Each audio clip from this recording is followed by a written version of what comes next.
about love over fear and how that can be applied to any stage of a healing journey. So Tara Coyote is the owner of a horse retreat center called Wind Horse Sanctuary in Kauai, Hawaii, which was formerly located in Northern California. She is a certified equine facilitated learning teacher, and she's a life coach. Over the years, she has guided hundreds of people with private sessions, group workshops, and grief rituals with horses. Tara has also been journeying with late-stage breast cancer for almost 5 years. She currently treats it using complementary methods, a blend of conventional and non-toxic medicine. She's been publicly sharing her health journey through her blog page, her YouTube channel, and social media. She is very grateful to be alive after being recommended to hospice in the spring of 2019. She is currently thriving on her island home, living off the grid in a yurt with her animals. Tara's memoir, which I have right here, Grace, Grit, and Gratitude, #1 bestseller on 8 categories in Amazon. And it's a cancer thriver's journey from hospice to full recovery with the healing power of horses. And like I said, #1 bestseller on Amazon in 8 categories. It's impressive.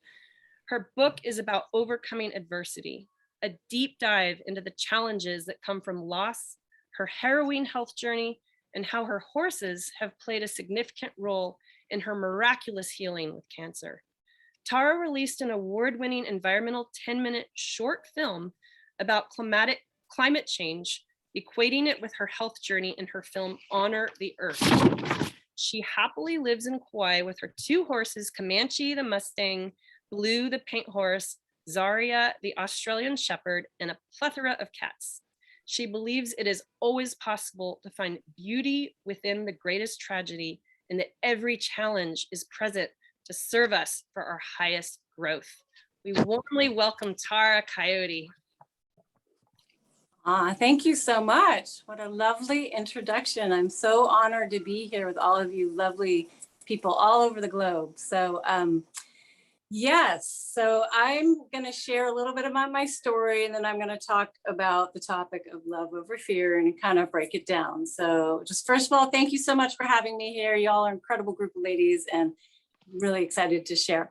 I just want to be very transparent and authentic to one thing I've learned about being with the horses is it's really good to be honest about where we're at. So just want to share, I'm doing okay emotionally, but my dear mom died almost 3 months ago. And my dad, who's in Northern California, I'm here in Kauai, he almost died last week, and he's been in very serious critical care in the hospital. He's doing a little bit better, but I've been on the phone for hours and hours each day to handle his care, and I'm flying out to California on Friday. So that said, I just like to put it out there so I'm not holding back in an energetic sort of way, but I'm very happy to be here with you. So this is my honest truth. So anyways, I'm going to share my story. I was diagnosed, it's actually 5.5 years ago. I realized I need to bio there, but I was diagnosed with stage 3 breast cancer in September of 2016. I was running a horse retreat center in Northern California where I worked with humans and horses on an energetic healing therapeutic level. My best friend had died a year before I was diagnosed from acute myeloid leukemia. She died at the age of 46. I was one of her main caretakers for 22 months from her diagnosis to her death. And due to the trauma of being with her at the hospital, I was petrified to do the standard route of treatment, which was chemo, surgery, radiation. And I said, I'm just going to do 100% route of treatment, which I did. And that's when I started blogging and sharing my story.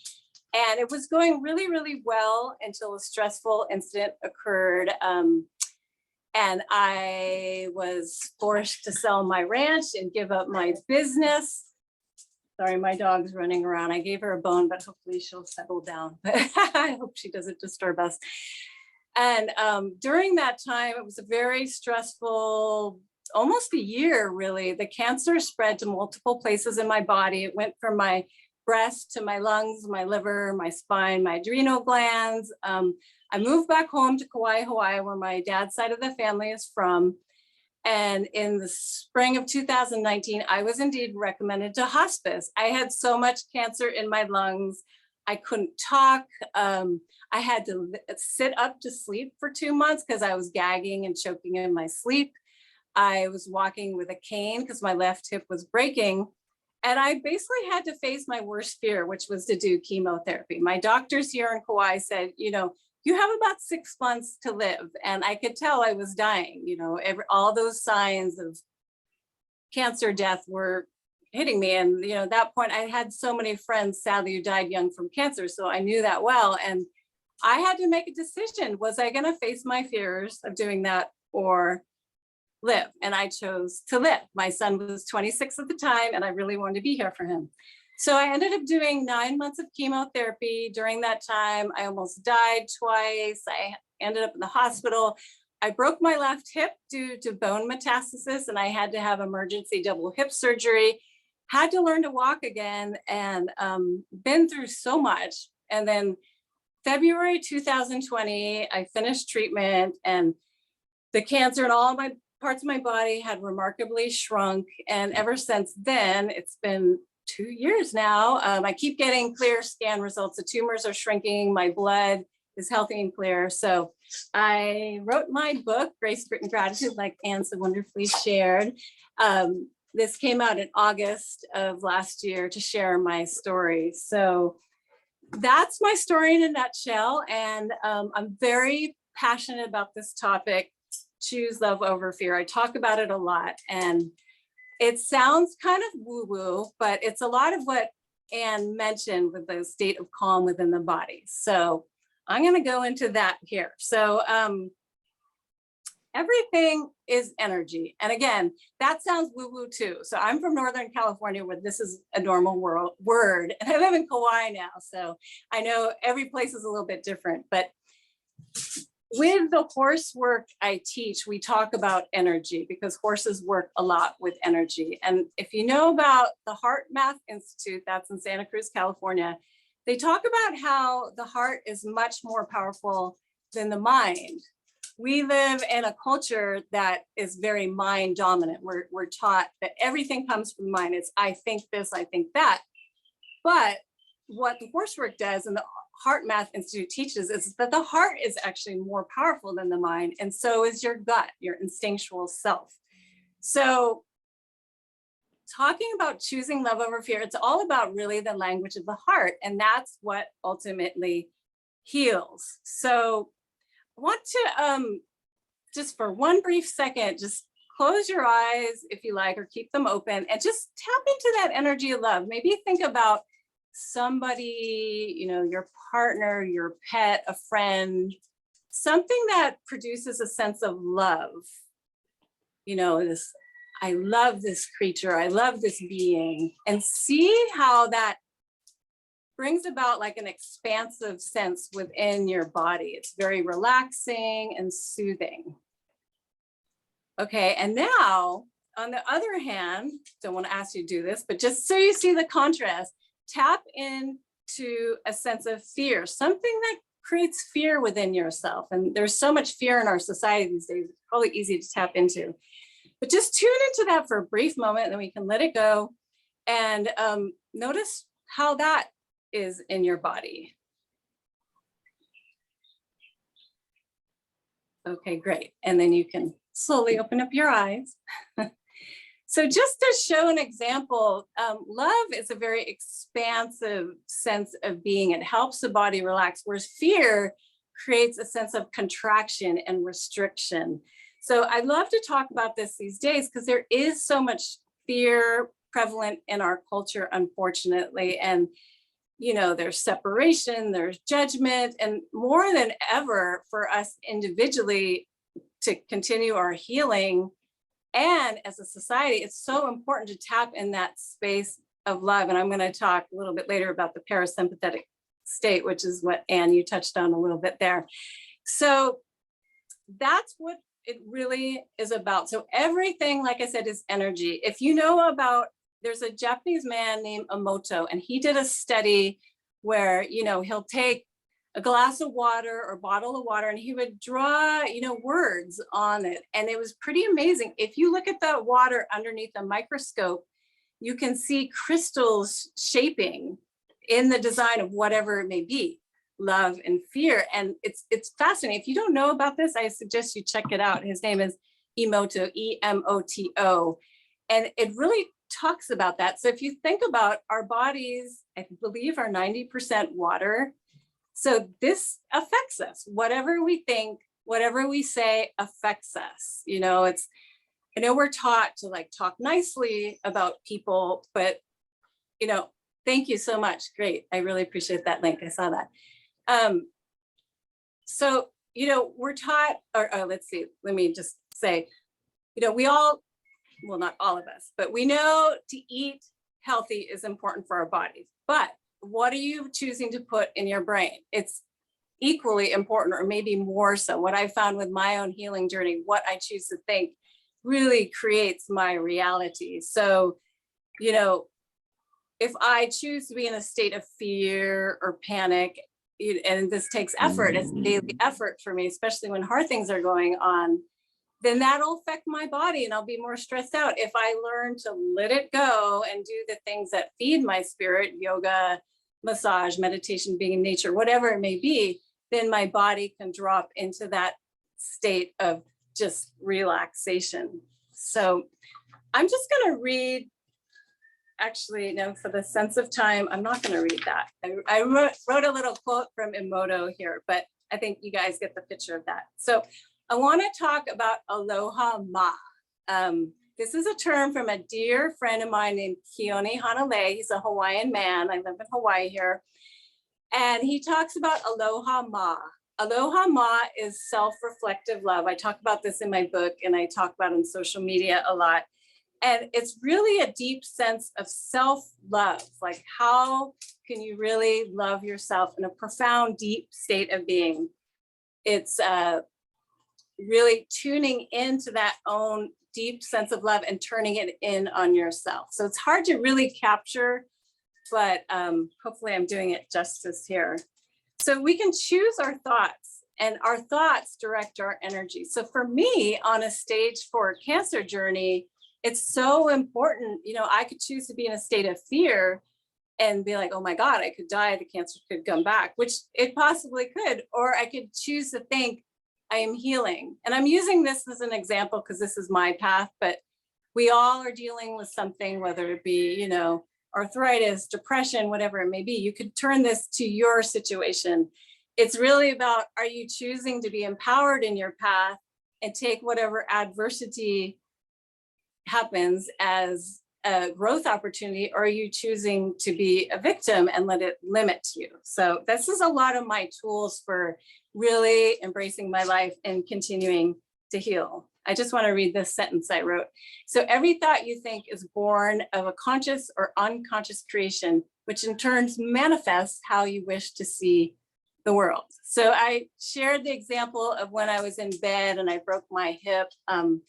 It was a really hard time. My partner and I have 4 years. We split up 2 weeks after I broke my hip. I was dealing with a mold infestation in my yurt. I had to move out to another place. I was going through chemo treatment, and I'm a very active person. I ran a horse ranch center all by myself. Like, I thrive on being active. I've never had a desk job because I can't sit still. So for me to be in bed was the hardest thing. So I really had to turn my mind state around to a place of expansiveness of like, how can being in bed, not being able to walk, being reliant on everybody for everything, be a growth opportunity? And I just want to mention in brief, Joe Dispenza. This is his book, You Are the Placebo.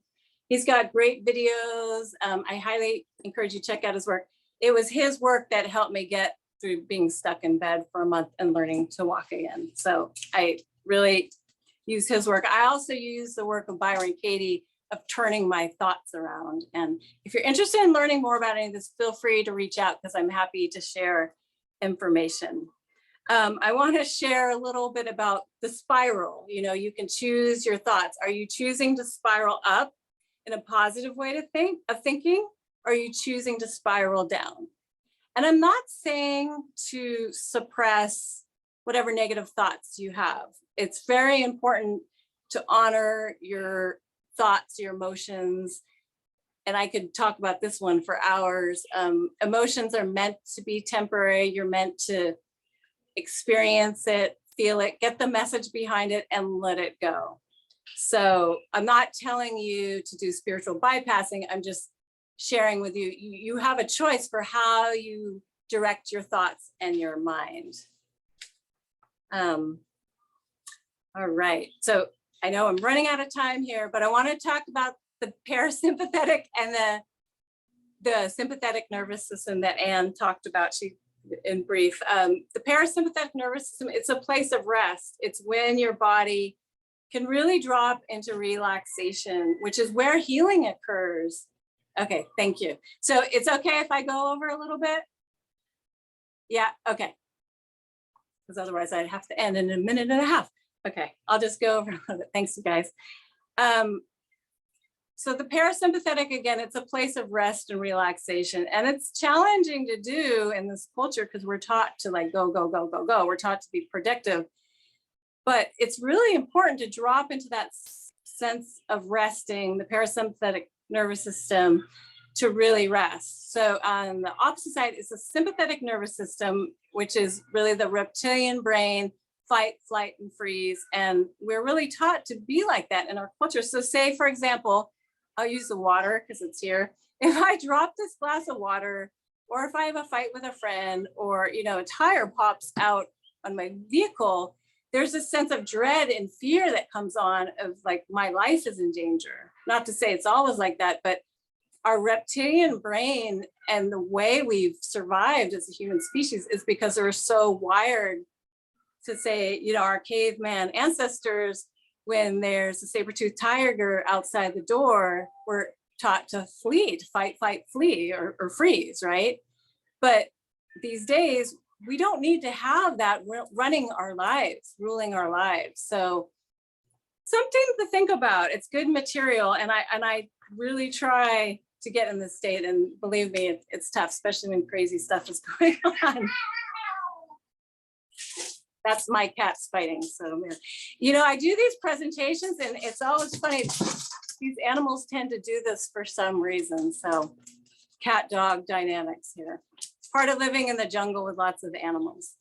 So one more thing I just want to talk about in brief is boundaries. I have a free ebook on boundaries on my website, and saying no to somebody else is saying yes to yourself. So part of my method of self-care is to have clear boundaries, which is very challenging. Part of the reasons why my partner and I split up when I broke my hip is I realized it was an unhealthy situation. And though it was very tough, that ultimately freed me to do my healing. So I really encourage you guys to have healthy boundaries, whether it be your family, your friends, your coworkers, whatever it is, because that can really help you drop into that place of self-love, aloha ma, that I'm talking about. Let me see if there's anything else I want to fit in here that's important. Just want to finish out to say that, this time we're living in, it is incredibly challenging. I don't want to sugarcoat it.